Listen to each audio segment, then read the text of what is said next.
হয়ে যাব। চুপ করো তো তুমি। এইভাবে অজ্ঞান হয়ে এতক্ষণ ধরে পড়েছিলে, কিছু তো নিশ্চয়ই হয়েছিল গো।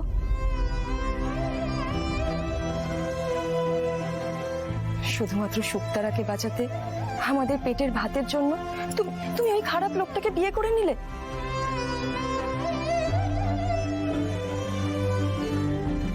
নিজের জীবনটাকে তো শেষ করে ফেললে গো মালা। আমাদের কারোর কোনো কথা তুমি শুনলে না। কিন্তু আর নয়, আমরা তোমাকে এইভাবে আর তিলে তিলে মরতে দেব না মালা।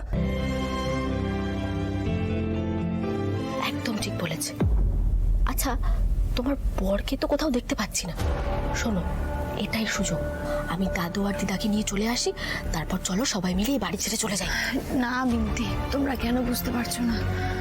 সেটা হয় না। তবে শুধু একটাই কথা, তোমরা কখনো আমার ছেড়ে যেও না। আমার বিপদে সবসময় আমার পাশে থেকো, কেমন? কথা দাও, কথা দে বিন্তি। এইভাবেই আমার হাতটা শক্ত করে ধরে থাকবি। কি আর বলি বলো তো মালা তোমায়। তুমি তো বারবার আমাদেরকে এইভাবেই রাজি করিয়ে নাও। ঠিক ডাক্তার দেখানোর ব্যাপারটাও তুমি এইভাবেই ঘুরিয়ে দিলে বলো। সেই তো মালা দিদি, তুমি তো আমাদের সব। তোমার কথা রাখবো না, এটা হয় নাকি? বললাম শুনে নিয়েছিস? ওর প্রেমিককে খুঁজে বের করবি কালকের মধ্যে ওর প্রেমিককে আমার চাই। পারবি তো তোরা? কিরে বল, পারবি তো? একটা কাজ বলছি করে দিতে পারবি না? এতদিন ধরে টাকা দিয়ে তোদের পুষছি। আমার কাছে একটা উপায় আছে স্যার, ওই লোকটাকে খুঁজে বের করে দেওয়ার জন্য।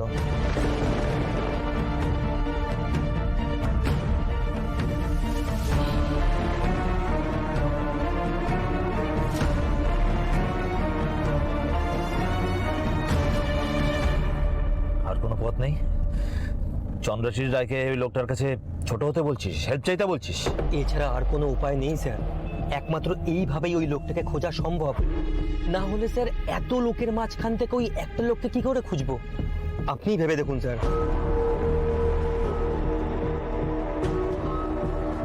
ঠিক আছে, ওই প্রেমিকের মাথা কাটার জন্য একবার মাথা নেওয়া আবার। তুই এতে যদি কাজ না হয় না, তোদের দুটোকে শেষ করবো আমি।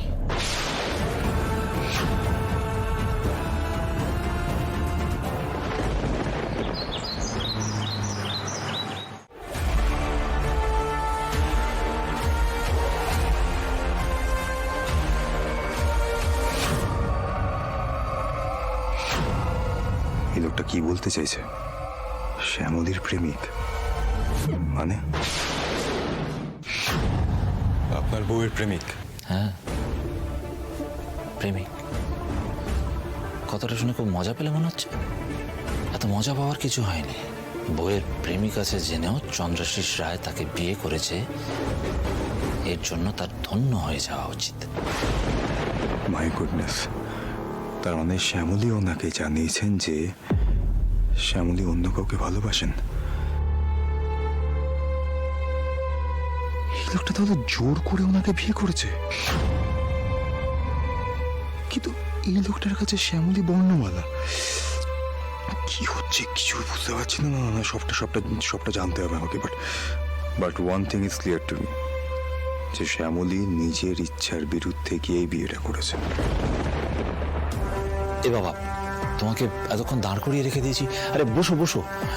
আসলে বিয়ের পর বউকে কাছে না পেলে কার মাথা ঠিক থাকে বলো? হ্যাঁ,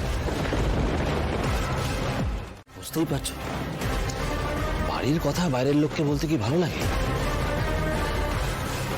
আমার বউ ম্যাডাম বর্ণমালা ঘোষ রায়, স্মার্ট, সুন্দরী, শিক্ষিতা, দাবিটাই অন্যরকম। মানে বিয়ে করবে একজনকে, প্রেম করবে একজনের সাথে, আবার ফুলসজ্জা আর একজনের সাথে। এরকম একটা নোংরা মানসিকতার লোককে উনি কেন বিয়ে করলেন? কি এমন প্রেশার ছিল ওনার উপর? অকারণে শ্যামলীকে ভুল বুঝেছিলাম আমি। আমায় ক্ষমা করে দেবেন শ্যামলী। আপনার যে হাত পা বাঁধা ছিল সেটা আমি এখন বুঝতে পারছি। কি ভাবছো? আরে ভাবার কিছু নেই, যে কাজটা করতে বলেছি ওটা করতে পারবে তো? আমার বউয়ের প্রেমিক আমি আপনার স্ত্রীর প্রেমিককে ধরে দেব কিভাবে? আরে বাবা, আগে পুরো কথাটা শোনো।